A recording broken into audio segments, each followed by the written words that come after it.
Hello, welcome back to the evening read aloud of Black Beauty by Anne Sewell. My name is Laura Gangstad. I'm a librarian at the Hussey-Mayfield Memorial Public Library, and I'm going to read to you chapter 18, Going for the Doctor. One night, a few days after James had left, I had eaten my hay and was laying down in my straw fast asleep when I was suddenly aroused by the stable bell ringing very loudly. I heard the door of John's house open and his feet running up to the hall. He was back again in no time. He unlocked the stable door and came in and called out, "Wake up, Beauty! You must go well now, for if ever you did." And almost before I could think, he had got the saddle on my back and bridle on my head. He just ran around for his coat and took me at quite a trot up the hall door. The squire stood there with a lamp in his hand. "Now, John," he said, "ride for your life. That is, for your mistress' life. There is not a moment to lose. Give this note to Dr. White. Give your horse a rest at the inn and be back as soon as you can." John said, "Yes, sir," and was on my back in a minute, and the gardener who lived at the lodge had heard the bell ring and was ready at the gate to open, and away we went through the park and through the village and down the hill till we came to the toll gate. John called very loudly and trumpeted upon the door. The man was soon out and flung open the gate. "Now," said John, "do you keep the gate open for the doctor? Here's the money."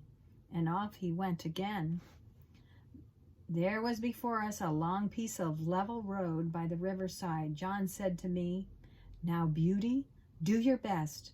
And so I did. I wanted no whip, no spur, and for 2 miles I galloped as fast as I could lay my feet on the ground. I don't believe that my old grandfather, who won the race in Newmark, could have gone any faster. When we came to the bridge, John pulled me up a little and patted my neck. "Well done, Beauty, good old fella," he said. He would let me go slower, but my spirit was up and I was off again as fast as before. The air was frosty, the moon was bright. It was very pleasant. We came through the village, then through a dark wood, then up a hill, then down a hill, till after 8 miles run, we came to the town through the streets and into the marketplace. It was all quiet still except the clatter of my feet on the stone, and everyone was asleep. But the church clock struck 3 as we drew up at Dr. White's door. John rang the bell twice and then knocked at the door like thunder. A window was thrown up, and Dr. White, in his nightcap, put his head out and said, "What do you want?"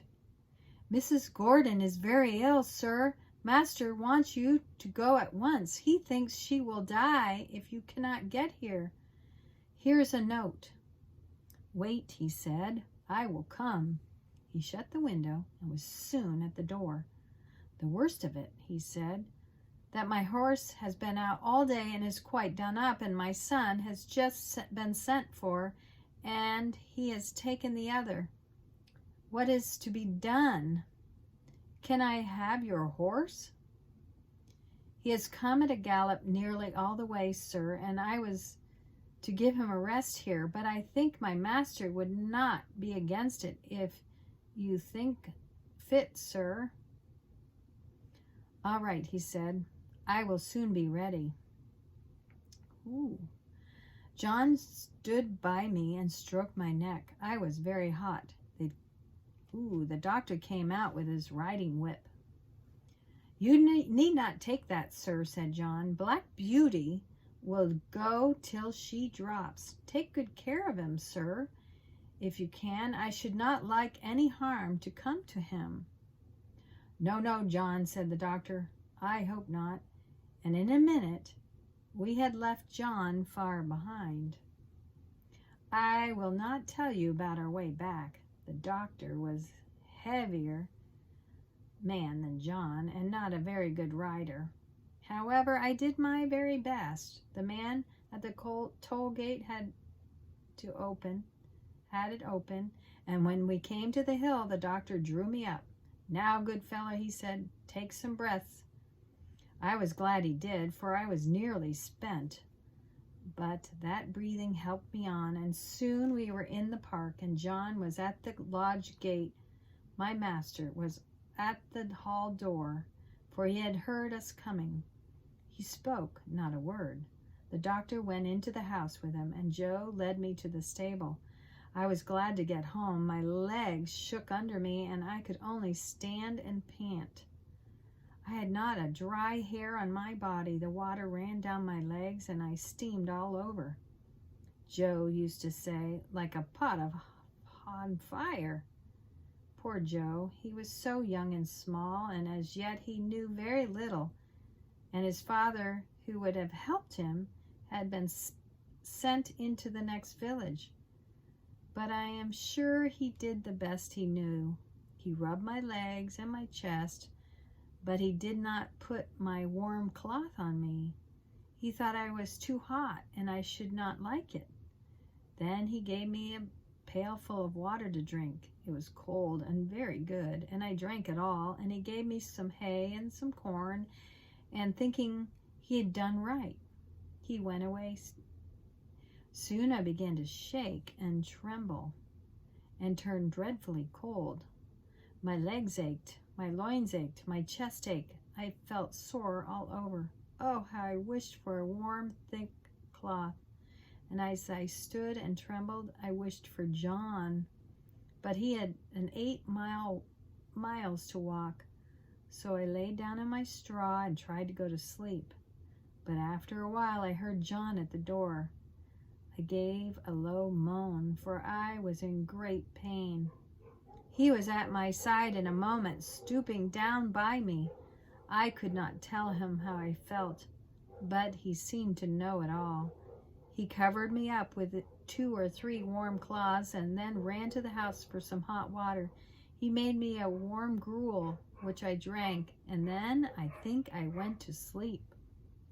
John seemed to be very much put out. I heard him say to himself over and over again, "Oh, that stupid boy, no cloth put on, and I dare say the water was cold too. Boys are no good." But Joe was a good boy, after all. I was now very ill. A strong inflammation had attacked my lungs, and I could not draw in my breath without pain. John nursed me night and day. He would get up 2 or 3 times in the night to come to me. My master often came to see me too. "My poor Beauty," he said one day, "my good horse, you saved my mistress' life." Beauty, yes, you saved her life. I was very glad to hear that, for it seemed the doctor had said if we had been a little longer, it would have been too late. John told my master he never saw a horse go so fast in his life. It seemed as if he knew what was the matter. Of course, I did, though John thought not. At least I knew as much as this, that John and I must go to the top of our speed, and that it was the sake of the mistress.